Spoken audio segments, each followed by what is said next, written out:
আসসালামু আলাইকুম রহমতুল্লাহ। পৃথিবীর মাঝে মানুষকে আকৃষ্ট করার সবচেয়ে বড় মাধ্যম কি জানেন? Man to man. একজন মানুষ আরেকজন মানুষকে দাওয়াত দেওয়া, কথা বলা। এর চেয়ে শক্তিশালী মিডিয়া আর কোনো কিছু নেই। যত মিডিয়া আমরা দেখি না কেন, সবচেয়ে পাওয়ারফুল মিডিয়া হলো ম্যান টু ম্যান। কারণ যখন বিপ্লব দেখা দেয়, তখন কিন্তু প্রকাশ্য মিডিয়ার চেয়ে গোপন মিডিয়ার কাজ সবচেয়ে বেশি হয়, আর সেটা মানুষের মাধ্যমে হয়। এই জন্য নবী করিম সাল্লাল্লাহু আলাইহি সাল্লাম বলেছেন, বাল্লিগু আন্নী ওয়ালাউ আয়া। তোমরা আমার একটি হাদিস জানলে সেটা মানুষের কাছে পৌঁছে দাও। আমি যা জানি সেটা অপরকে বলি।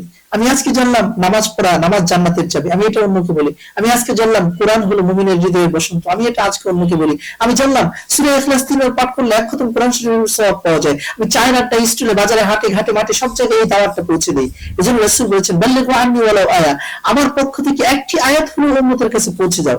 তাহলে ইসলামী সমাজ ব্যবস্থা কায়েম হবে, তাহলে সমাজের মাঝে ইসলাম প্রতিষ্ঠিত হবে। আসুন আজকে থেকে আমরা একটি ভালো কাজ করি। নিজে যা জানি তার একটি মেসেজ প্রতিদিন অপর একটি ভাইকে পৌঁছাই। নিজে যা জানি তার কমপক্ষে একটি মেসেজ অপর একটি ভাইকে পৌঁছাই। ইসলামের একটি দাওয়া, কোরআনের একটি বাণী আমরা পৌঁছাই। আল্লাহ পাক আমাদেরকে তৌফিক দান করুন।